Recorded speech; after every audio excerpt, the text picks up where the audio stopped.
keuntungan ini ya, keuntungannya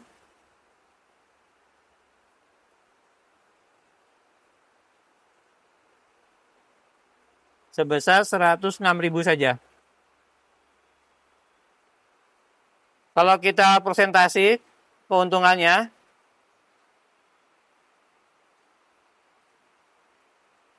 hanya mencapai cuma 3% ya.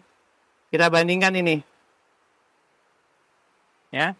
Jadi memang biovlog itu harus kita cari jalan bagaimana untuk mendapatkan vlog agar kita menurunkan nilai FCR.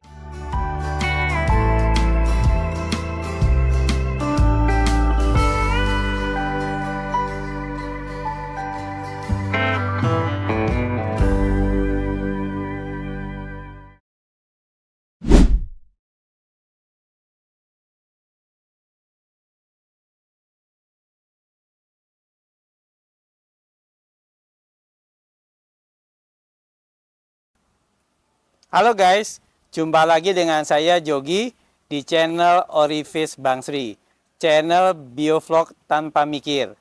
Pada video kali ini, saya akan menunjukkan secara sederhana di mana letak keuntungan biovlog ya, bila ditinjau dari analisa usaha, khususnya untuk biaya operasional ya.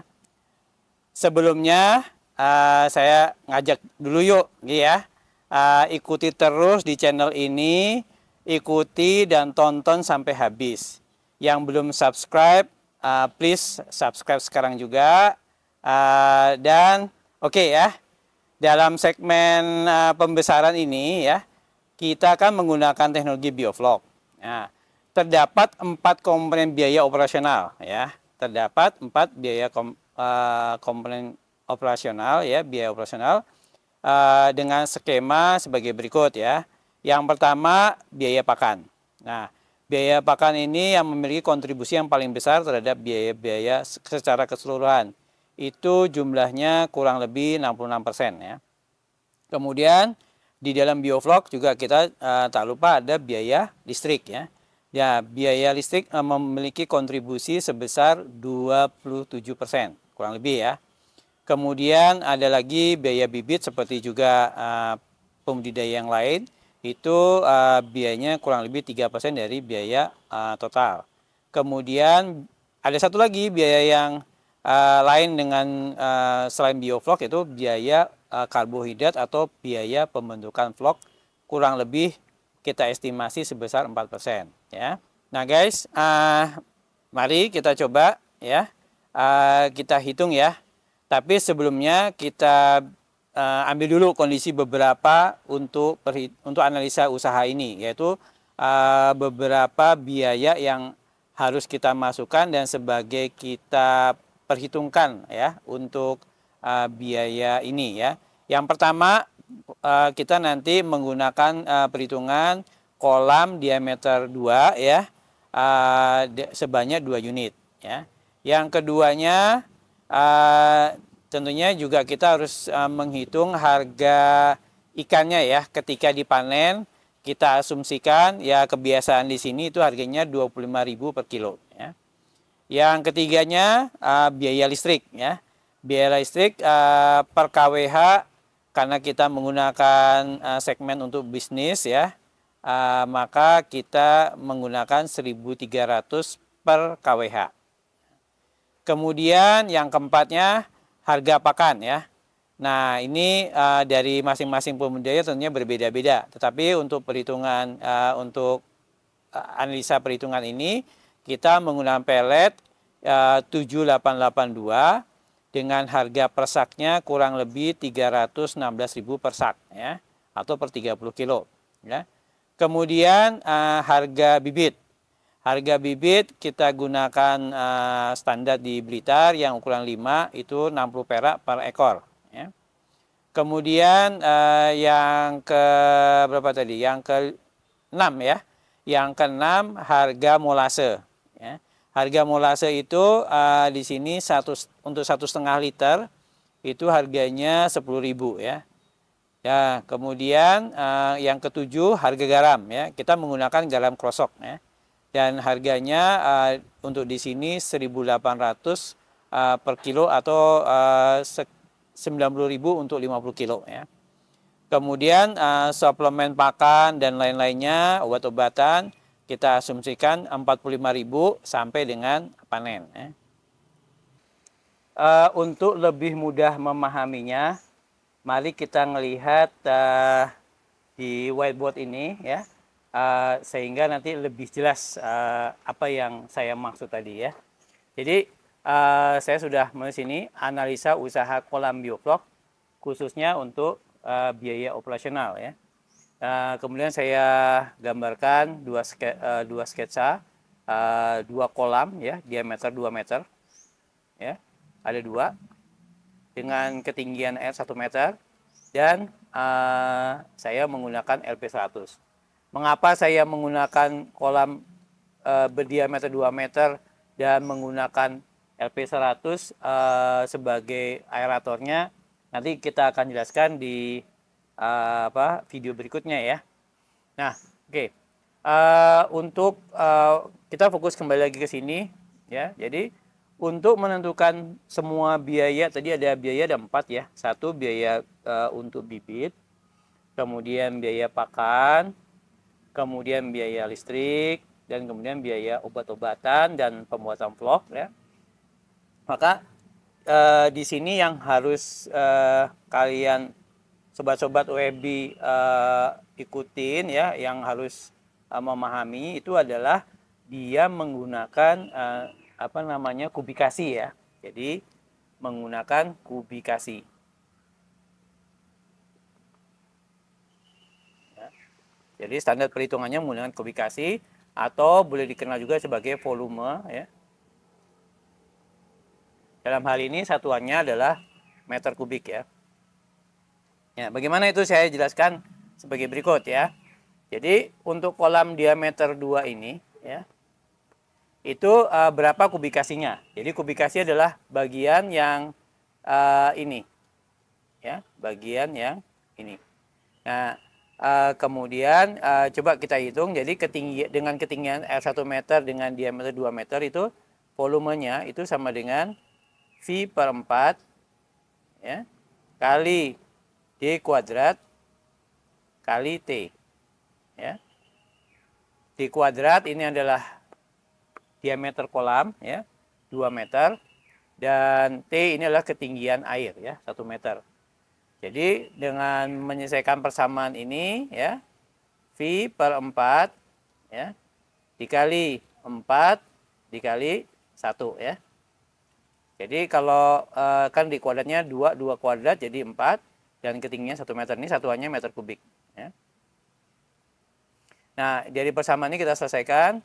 Ini semua jadi ini. Jadi volume kolam kita, volume ini dengan ketinggian atau 1 meter adalah 3,14 meter kubik ya. Nah kemudian berikutnya ya, jadi kita simpan dulu tulisannya 3,14 meter kubik ya. Kubikasi untuk diameter ini adalah satu kolam itu besarnya 3,14 meter kubik. Jadi untuk 2 kolam kita mempunyai berarti kubikasinya 2 kali 3,14 berarti 6,28 meter kubik. Oke, ini yang jadi kubikasinya ya, kolam kita.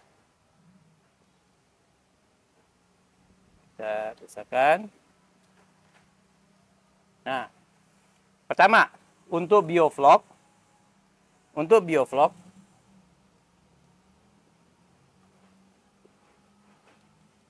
kita sudah mempunyai standar sendiri bibit ya. Berapa banyak bibit yang kita tebar adalah bibit itu sama dengan 100 ekor per meter kubik ya. Itu kita lihat ya, meter kubik adalah kubikasinya dari sini. Kemudian untuk kalau untuk ininya, untuk daya mesinnya, kita tidak bahas dulu ya. Kita gunakan biasanya pendekatannya 10 watt per meter kubik ya. Oke. Jadi sekarang kalau bibitnya mempunyai 100 ekor per meter kubik, berarti tebaran bibitnya, tebar bibit sebanyak 100 kali 6,28 ekor. Atau kurang lebih lah ya, 650 ekor. Ya. Ini adalah penebaran bibit 650 ekor. Kemudian katakanlah nanti ini saya panen ya. Panen sekilo isi 4 atau sekilo isi 5 lah ya. Panen. Pada saat panen nanti dengan menggunakan biofloc ini selama kurang lebih ya, dari mulai benih masuk sampai di panen sekilo isi 5 itu berarti kalau misalkan 650 berarti 650 ekor dibagi dengan 5 ya, mendapatkan 130 kilo ya. Ini sekilo isi 5 ekor. Jadi untuk 650 ekor kita punya panen adalah 130 ekor. Oke, 100. Nah, tadi kita sudah bisa menyimpulkan satu adalah kubikasinya 6,28 dan kita panen, kita berasumsi ini semuanya estimasi ya, semuanya estimasi. Jadi kita tapi ini lebih mendekati ke kenyataan di lapangannya ya. Jadi panen kita sekilo isi 5 ekor ya, dan kita punya berat panen diharapkan mencapai 130 kilo ya. Jadi kita hapus lagi ya. Kita hapus dulu.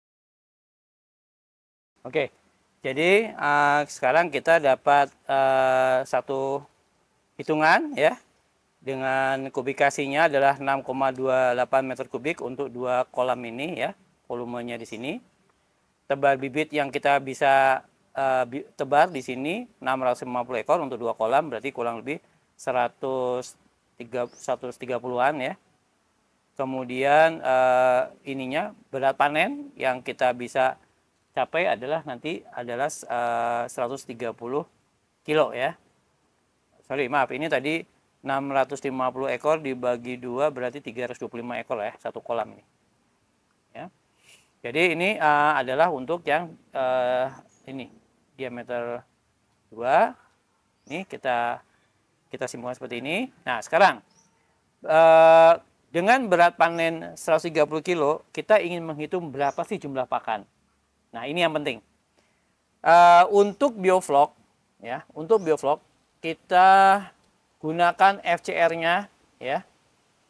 Asumsi kita adalah untuk biofloc adalah sekitar 1,1 ya. Untuk biofloc bahkan bisa lebih rendah ya. Dari 0, bahkan bisa sampai 0,9 sampai dengan 1,1. Ini untuk biofloc ya. Ya. Jadi dengan menggunakan FCR 1,1 ya. FCR itu jadi jumlah pakan yang diberikan dengan dibagi dengan jumlah berat ikannya ya. Jadi kalau sekarang FCR 1,1 berarti jumlah ya pakan ya, itu adalah 1,1-nya 1,1 dikali 130 kilo ya. Berarti kita mendapatkan jumlah pakannya adalah 143 kilo. Ya. Jumlah pakan dengan asumsi kita menggunakan ini adalah biofloc ya. ya. Nanti kita yang akan bahas ini ya, angka ini ya. Jadi kita perlu pakan sebesar 143 kilo sampai panen ya. Ini sampai dengan panen. Ya. Dengan mengetahui jumlah pakan 143 kilo ini, kita sekarang mengetahui berapa biaya pakan ya. Dalam hal ini ya, karena saya menggunakan di Orifish Bangsa ini, kita menggunakan pakan ya, atau pelet ya, dari CP Prima ya, yaitu 788 strip 2 SP kalau nggak salah. Ini harganya saat ini yang ada di Blitar adalah sebesar ini, 316.000 per sak.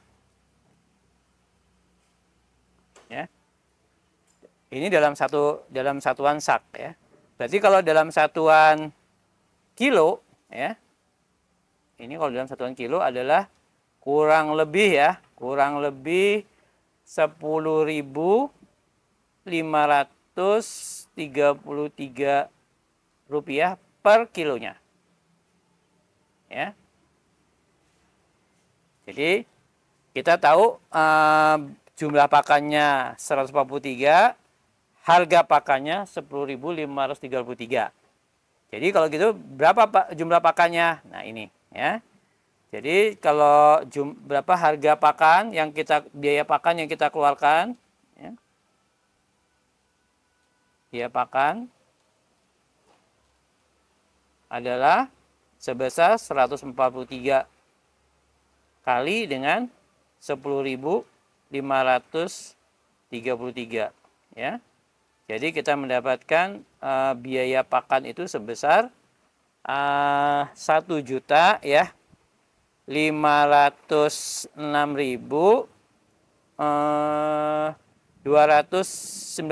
ya. Coba kalian hitung ya. Nih, jadi biaya pakannya segini. Jadi kita tulis lagi sekarang sini nomor 1 ya, kita dapat biaya pakan. Besarnya sama dengan 1.506.219.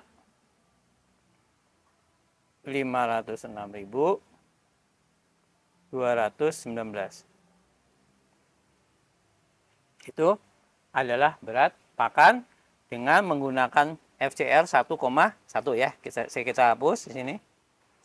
Selanjutnya kita ingin menghitung biaya listrik ya.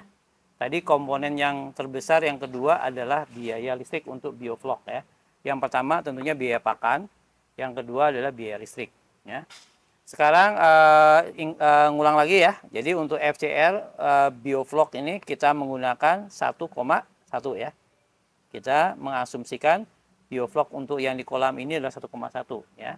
Nanti kita akan membahas bagaimana kalau tidak 1,1 dan yang mana yang FCR yang tidak 1,1 yang lebih rendah untuk bioflok atau yang lebih besar yang bukan bioflok ya. Sekarang biaya listrik ya. Oke.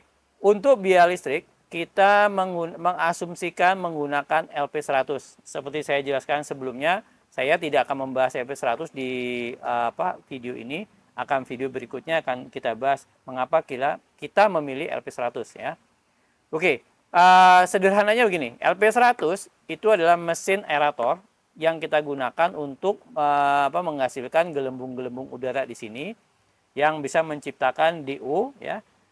Kita targetnya DO sebesar 4 ppm ya. Nah, kita gunakan LP100 untuk 2 kolam ini ya dengan 4 uniring ya. Jadi output daya LP100 itu sebesar 100 watt. Ya. 100 watt. Kemudian ini kolam ini kita asumsikan panen dalam waktu 6 bulan. Berarti panen ya, lamanya panen itu 6 bulan. Ya. Kemudian kita hitung sekarang ya karena biaya listrik ini berhubungan dengan KWH ya. Maka kita menghitung pertama jadi daya KWH-nya itu dihitungnya begini. KWH ya. Itu sama dengan 100 watt dalam setiap hari jalan ya. Kali sebulan itu 30 hari. Kali 6 bulan selama panen ya. Kemudian karena ini satuannya adalah watt hours atau jam, berarti kita kali 24. Ya. Satu hari 24 jam. Kemudian kita bagi 1000 ya. Kita dapatkan besarannya adalah sebesar 432 kWh ya. Oke, energi listrik yang kita gunakan selama 6 bulan dengan menggunakan LP100 tiada henti non-stop adalah 432 kWh. Dan untuk di sini saya menggunakan tarif bisnis. 1 kWh-nya itu ya. KWH-nya itu sama dengan 1.300 rupiah. Ya. Jadi untuk itu energi yang kita gunakan atau biaya ya, atau biaya yang kita bayarkan, biaya listriknya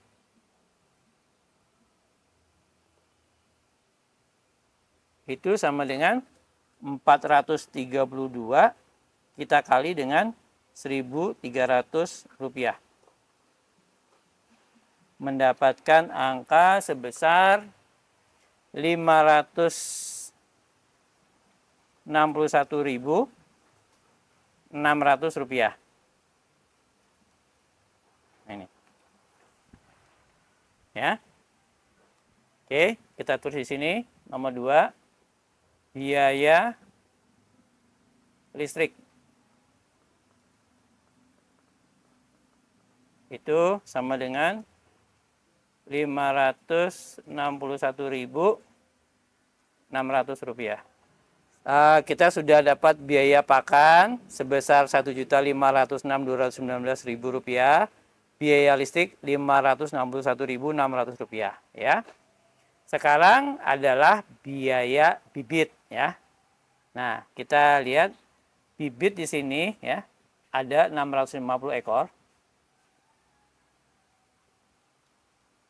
Dan di sini alhamdulillah harganya oke ya, bibitnya juga kualitasnya bagus, itu harganya 60 perak per ekornya. Jadi kurang lebih ini mendapatkan harga biaya bibit adalah 39.000 rupiah. Jadi komponen ketiga sekarang kita tahu biaya bibit. Biaya bibit atau benih itu besarnya adalah 39.000 rupiah. Ya. Oke. Tadi kita sudah mendapatkan komponen biaya pakan, biaya listrik, biaya bibit ya, besarnya seperti ini ya. Tapi sebelumnya saya harus tulis dulu ya supaya untuk ingatnya gampang. Karena ini ada beberapa pendekatan seperti satu untuk 1 kWh-nya di sini. KWH-nya ya itu adalah sebesar 1.300 rupiah ya. Ini 1.300 rupiah. Dan saya menggunakan tadi listriknya adalah mesinnya adalah LP 100 ya. LP 100 untuk aerator. Ya. Oke. 1, 2, 3. Ini adalah biaya-biaya untuk biovlog. Tapi satu lagi adalah biaya pembuatan vlognya ya. Biaya vlog ya. Nah, ini berapa nih? Saya tanya. Oke. Nomor 1 garam. Ya. Kita lihat pakai menggunakan garam krosok tadi ya. Garam krosok di sini harganya Rp90.000 per sak. Dalam satu saknya itu 50 kilo. Jadi biaya harga per kilo itu lebih kurang Rp1.800. Ya, harga garam Rp1.800. Sekarang pemakaiannya. Pemakaian.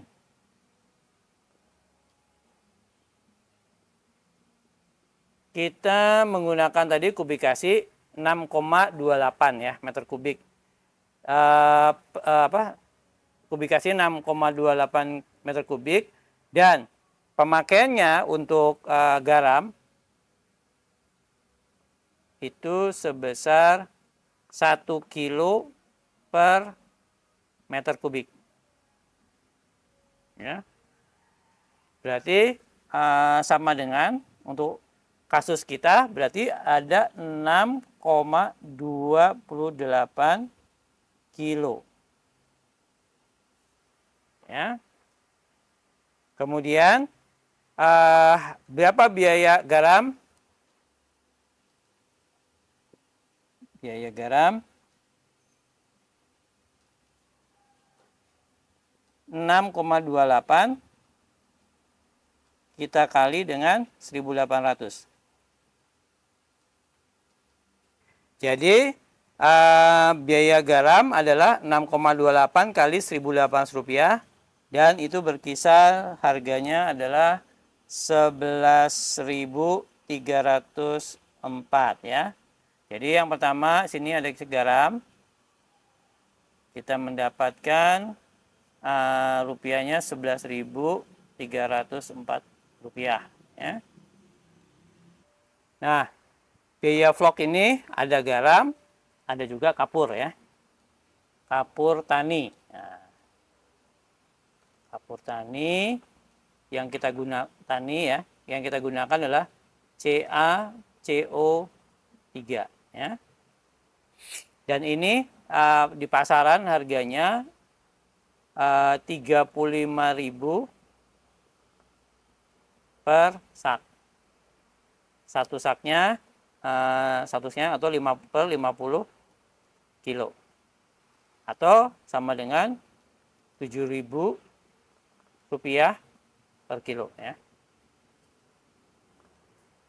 Nah, penggunaan kapur tani untuk sampai panen ya, untuk membantu vlog tercapai ya, itu adalah 100 gram per meter kubik ya. Jadi kapur tani ini gunanya untuk menjaga pH-nya tidak turun ya. Jadi kita menambahkan kapur tani, dan karena bioflok terus turun. Jadi ini kita menggunakan pendekatan seperti ini, 100 gram per meter kubik ya. Nah, tadi meter kubiknya 6,28 berarti kita perlu 628 gram ya. Dan setiap gramnya harganya 7.000, berarti 628 0,628 maaf ya, dikali dengan 7.000 ya. Guys, maaf ini ada yang salah nih. Sebenarnya 35.000 dibagi 50 itu adalah 700 per kilonya ya. Rp7 per kilonya. Jadi kalau sekarang kita perlunya 628 gram atau 0,628 kilo, berarti ini kali 0,628 kali Rp700 itu sama dengan Rp438 ya.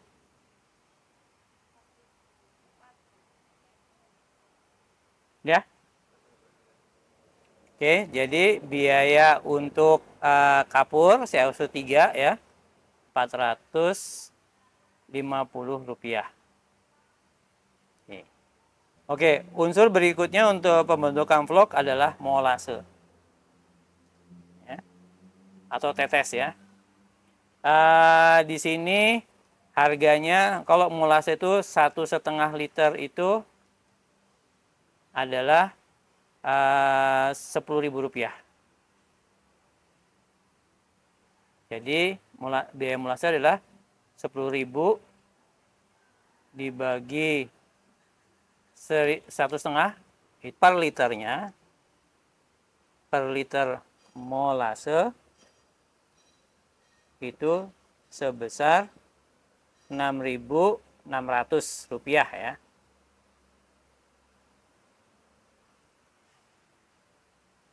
Rp6.660 per liter ya. Nah, untuk molase penggunanya juga berdasarkan kubikasi. Kita gunakan pendekatan adalah 100 ml per meter kubik. Ya. Berarti kalau 6,28 kita perlu 628 mililiter ya.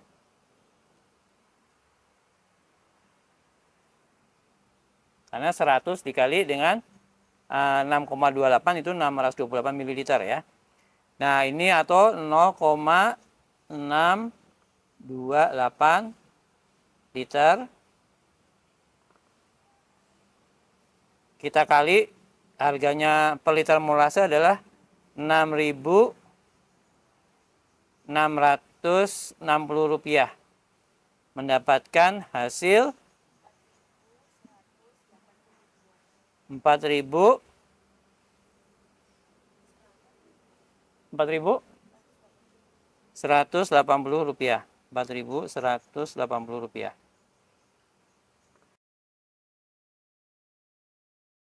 Jadi biaya molase itu Rp4.180 ya. Nah, tinggal satu lagi adalah probiotik.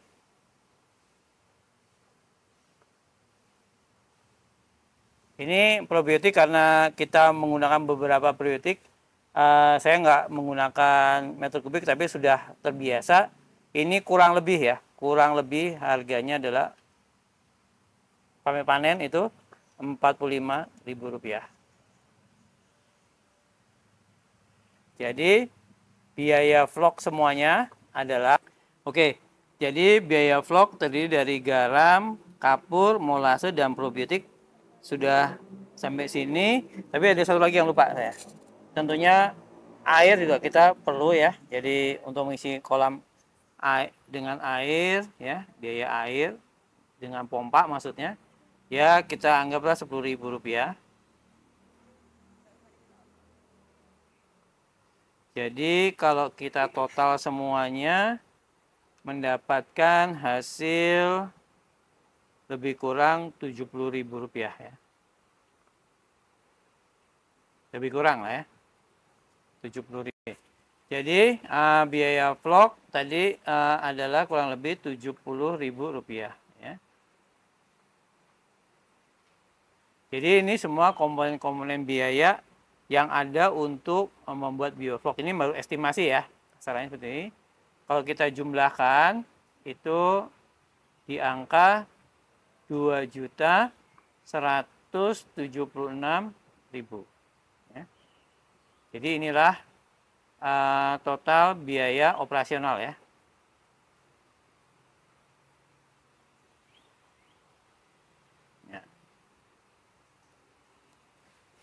Kalau kita kembali lagi ya, jadi ya faktor penting ini adalah yang di sini ya, untuk menentukan biovlog kita ini berhasil atau tidak di sini. Ya. Andai kata ini FCR-nya lebih rendah lagi ataupun biovlognya bagus sekali, tentunya biaya ini kan ini akan turun dan biaya secara keseluruhan juga akan turun ya. Coba sekarang kalau kita kita lihat dengan dari sisi panennya ya. Kalau kita panen,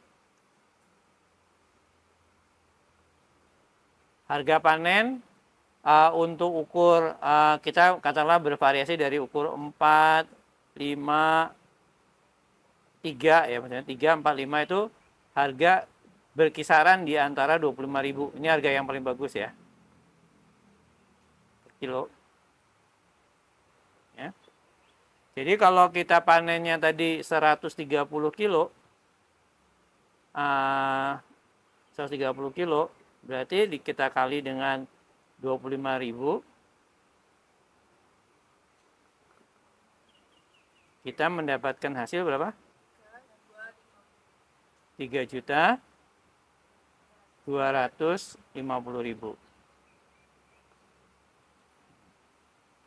Jadi kalau demikian, keuntungan ya, keuntungan keuntungan adalah biaya panen dikurangi dengan biaya operasional 3.250.000 rupiah dikurang 2.176.000. Itu sama dengan 1.074.000 ya.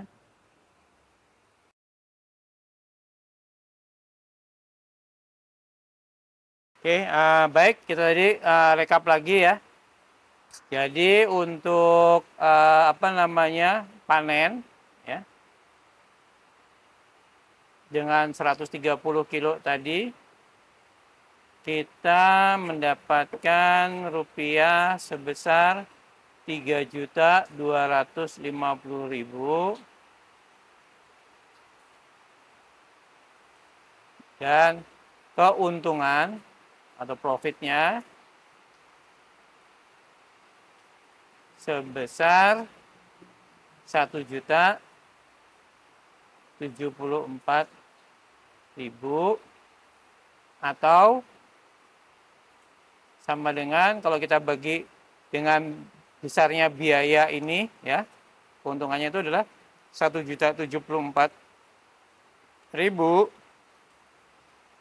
kita bagi dengan 2.176.000 kali 100%. Dapatkan harga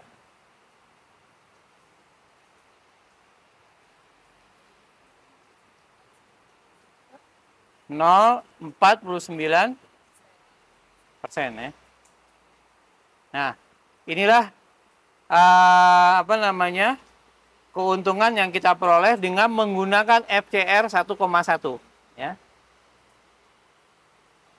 Ini dengan menggunakan bioflok, kita asumsikan bioflok itu FCR-nya dari 0,9 sampai dengan 1,1. Kalau kita gunakan FCR angkanya untuk yang bukan bioflok itu berkisar 1,1 ke atas. Misalnya kita mengambil harga sekarang FCR-nya 1,8. Oke, tadi ini menggunakan bioflok, pakan pelet, full pelet, FCR 1,1 kita mendapatkan keuntungan 49% ya. Nah, kalau di bukan bioflok yang kita pelajari ya, non bioflok,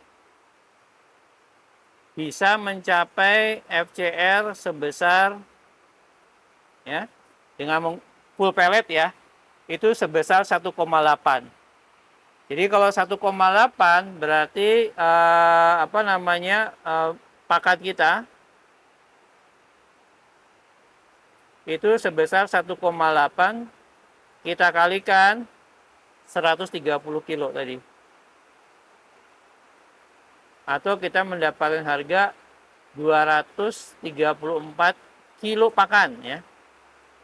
Dibandingkan yang sebelumnya sebesar 134, ini kurang lebih sampai 143 kilo, ini 134. Jadi bedanya sampai 90 kilo sendiri.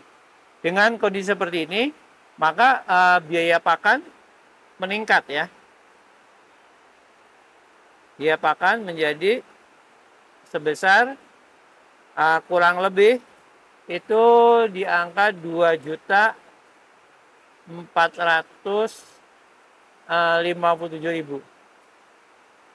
Nah, kalau dengan demikian, maka keuntungan ini akan lebih jauh lagi, kecil sekali ya.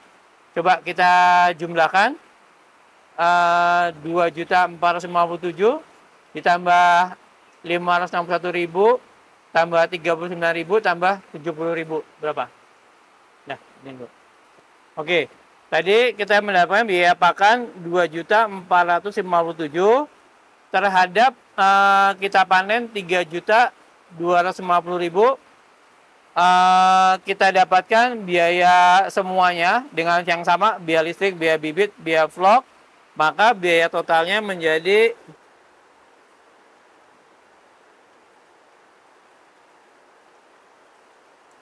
menjadi 3.144.000 ya. Kemudian kalau kita dapat dengan dihitungan dengan panennya, berarti kita dapat hanya untung sebesar ya, keuntungan ini ya, keuntungannya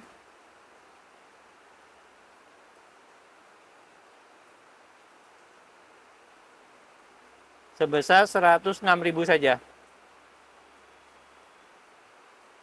Kalau kita persentasi keuntungannya,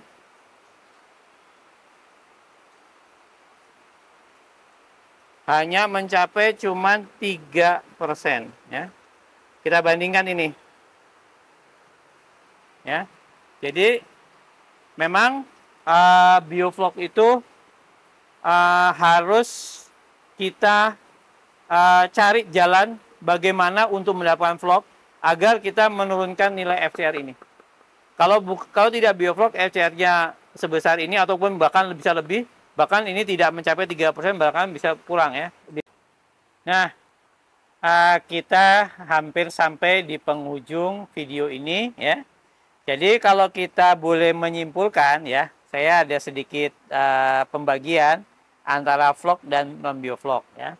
Jadi kunci suksesnya itu ada di FCR sebetulnya ya, atau di pakannya ya. Jadi kalau kita tadi menggunakan pendekatan untuk biovlog biasanya berkisar antara 0,9 1,1, sedangkan kalau untuk non biovlog di atas 1,5 malahan ya. Tadi kita sudah mencoba menghitung kalau 1,8 malah hanya menghasilkan profit sebesar 3% saja ya selama 6 bulan, bayangkan ya.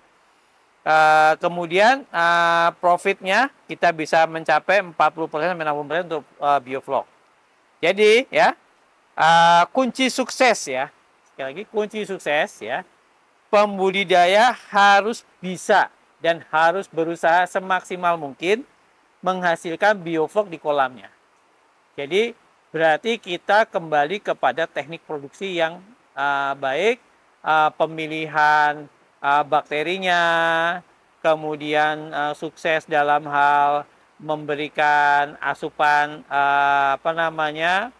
karbohidrat dan juga mengukur kualitas air. Ini yang kunci suksesnya selama ini yang kita jalankan.